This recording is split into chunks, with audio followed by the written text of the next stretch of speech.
Hi friends, welcome to Bannu kitchen. Today recipe దొండకాయ కారం. ఈ టేస్ట్ అయితే సూపర్గా ఉందండి.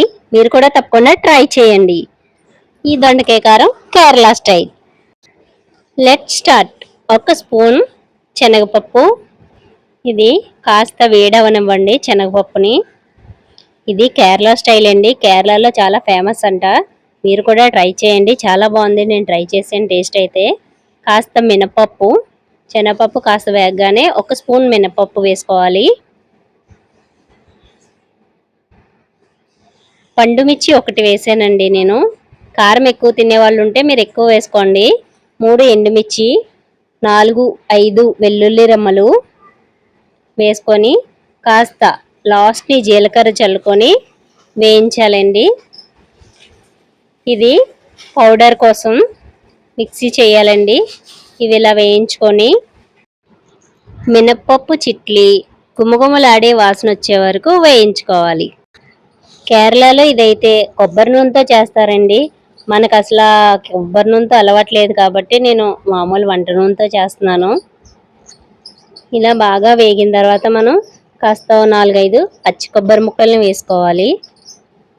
అంతేనండి. దీన్ని తీసి మిక్సీ జార్లో వేసి బరకగా మిక్సీ ఆడుకోండి. మెత్తగా వద్దండి, కాస్త బరకగానే ఉండాలి మిక్సీ. అప్పుడే దీని రుచి మనకి అద్భుతంగా ఉంటుంది.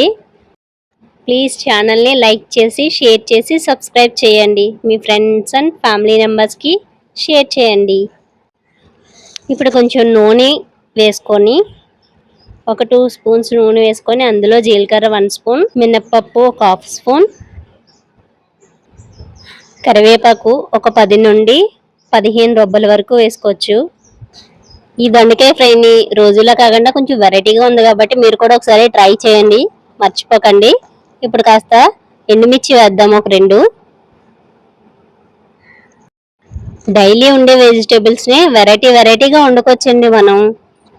అప్పుడు నోటికి కాస్త టేస్ట్లు డిఫరెంట్గా తెలుస్తాయి. ఇప్పుడు దొండకాయలు వేసేద్దాం. దొండకాయ వేసి చక్కగా వీటిని వేగనివ్వాలి. దొండకాయ చీలికలు పొడవుగా కోసి వేసుకోవాలండి. పొడవుగా సన్నగా కోస్తే కాస్త త్వరగా ఏగే అవకాశం ఉంటుంది. అందుకోసమే సన్నగా పొడవుగా కోసుకోండి. ఈ దొండకాయలు కాస్త మూత పెట్టి వేయించుకోవాలండి. మూత పెట్టి కనీసం 20 నిమిషాలు పడుతుంది వేగడానికి. దొండకాయలు ఎంత లేతవైనా సరే వేగడానికి టైం ఎక్కువే పడుతుందండి. ఒక 10 నిమిషాల తర్వాత తీసి నేను సాల్ట్ వేస్తున్నాను.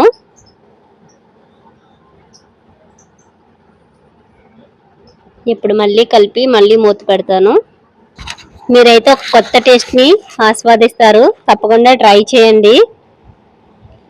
ఓకే, మళ్ళీ ఒక 5 మినిట్స్ తర్వాత తీసి కలిపి మనం ముందుగా గ్రైండ్ చేసుకున్న పౌడర్ని వేసుకోవాలి. ఇందులో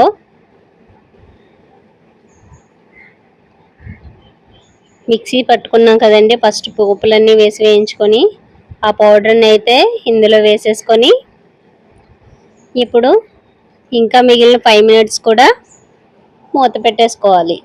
అంతేనండి, దొండకాయ కారం ఫ్రై చాలా టేస్టీగా ఉంది. మీరు తప్పకుండా ట్రై చేయండి. ఇంకా ఎలాంటి రెసిపీస్ కావాలో, ఏ ఐటెంతో కావాలో కామెంట్ బాక్స్లో చెప్పండి. Please like and share, subscribe my channel.